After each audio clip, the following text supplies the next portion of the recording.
اسرائیل کی ایران پر جارحیت، بھارت کی دوغلی پالیسی اور پاکستان کے خلاف سازشیں بے نقاب۔ ناظرین، اسرائیل کی ایران کے خلاف بلا جواز جارحیت اور خطے سمیت دنیا کے امن کو تہہ و بالا کرنے کی اس سازش میں اسرائیل تنہا نہیں بلکہ بھارت بھی مکمل طور پر ملوث ہے۔ یہود و ہنود کے اس گٹھ جوڑ نے دنیا کے امن کو سنگین خطرات سے دوچار کر دیا ہے۔ اسرائیل سے قبل بھارت نے بھی 6 اور 7 مئی کو پاکستان کے خلاف جارحیت کی تھی، اور آج اسرائیل نے ایران پر جو حملہ کیا اس میں وہی حکمت عملی دہرائی گئی جو بھارت نے پاکستان کے خلاف اپنائی تھی۔ بھارتی حکومت کھلی دوہری پالیسی پر عمل پیرا ہے، ایک طرف ایران سے دوستی کا دعویٰ کرتی ہے تو دوسری طرف اسرائیل کے ساتھ گٹھ جوڑ کر کے اس کے خلاف سازشیں کر رہی ہے۔ بھارت اور اسرائیل کے گٹھ جوڑ کی واضح مثال سوشل میڈیا پر ہونے والا وہ پروپیگنڈا ہے جس میں بھارتی خفیہ ایجنسی را نے پاکستان کو بدنام کرنے کے لیے جعلی اکاؤنٹس کے ذریعے جھوٹا، زہریلا اور اشتعال انگیز مواد پھیلانا شروع کیا۔ کبھی یہ دعویٰ کیا گیا کہ پاکستان اسرائیل پر ایٹمی حملہ کرے گا اگر وہ ایران کے خلاف جوہری ہتھیار استعمال کرے، تو کبھی پاکستان کی جانب سے ایران کی سپر سونک میزائل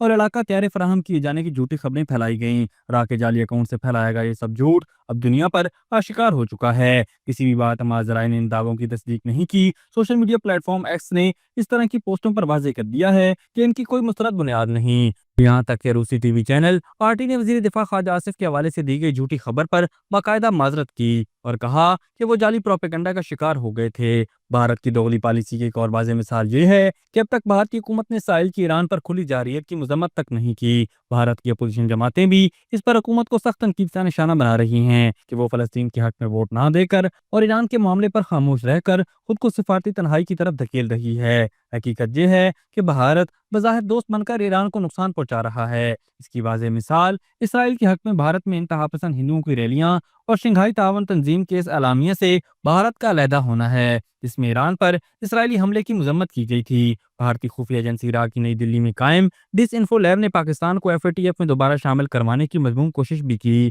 اور مختلف منفی خبریں جان بوجھ کر پھیلائی گئیں۔ تاہم FATF میں شامل ممالک نے بھارت کی مکاری کو بھانپ لیا اور پاکستان کو گرے لسٹ میں شامل کرنے سے انکار کر دیا۔ یہ پاکستان کی سفارتی سطح پر بڑی کامیابی اور بھارت کی ایک اور ناکامی ہے جو سچ کی فتح اور جھوٹ کی شکست کا منہ بولتا ثبوت ہے۔